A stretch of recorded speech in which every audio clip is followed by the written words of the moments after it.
This is one of the most important things that could ever happen to our industry. It will be me and you and I, one-on-one.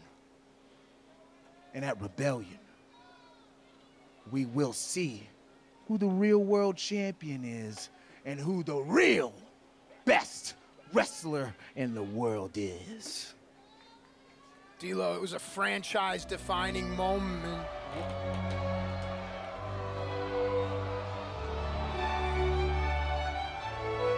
Don Callis.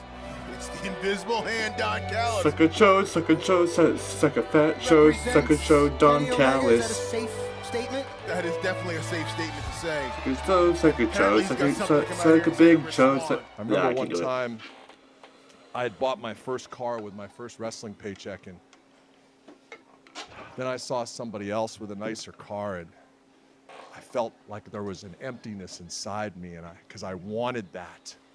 And the Sheik told me, he said, you know, Don, he said, there'll always be something bigger and better, something nicer, something you desire more.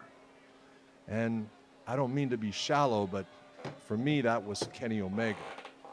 So you see, I kind of moved on from you to Kenny Omega, but that's okay because, Rich, you remember when you thanked me for booking you in that match in January at Hard to Kill? Do you remember? You were happy about that. It's not my fault that it didn't work out the way you wanted. But let's be positive. I mean, you must have had a great night, win these belts. You must have gone home, big party. You and your wife are great people, I'm sure. You had all your friends over. And I got to think that in the back of your mind, you had that one-winged angel. I don't know. I mean, did your wife tell your friends, you know, don't mention that match. Let's focus on this.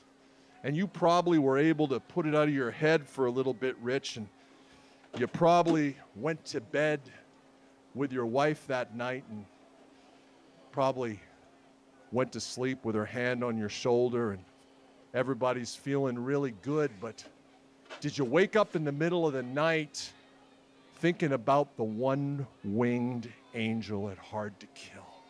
Because, Rich, you can come out here with these belts and this is great, but at the end of the day, you can't change history. And the history books say that at Hard to Kill, you got one-winged angeled.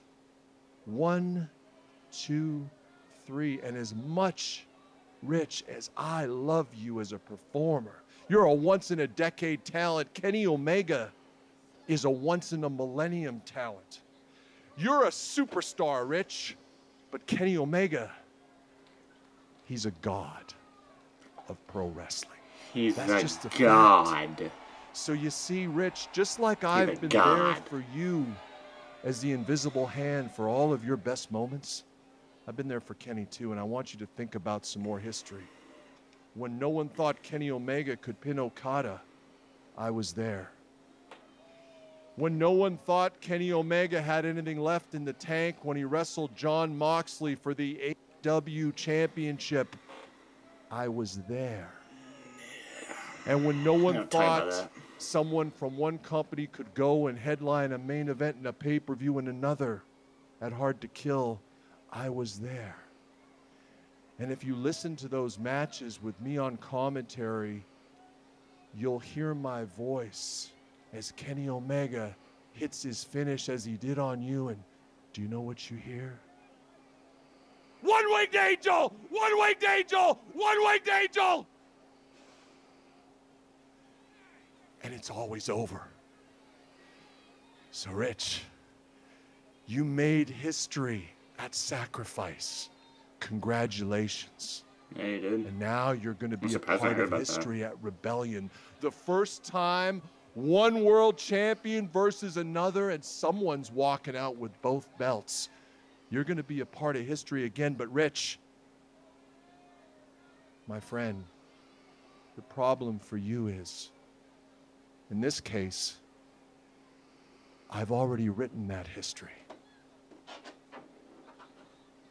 Sleep well, brother. March Swann, man. D'Lo, the worship of false idols historically leads to ruin. I wonder, we hear Don saying these words and getting in Rich's head. Where does Don lie? Where does his allegiance lie? Guess we'll find out the answer April 24th on pay-per-view Rebellion. Rich Swann versus Kenny Omega, and it looks as if the match is already started.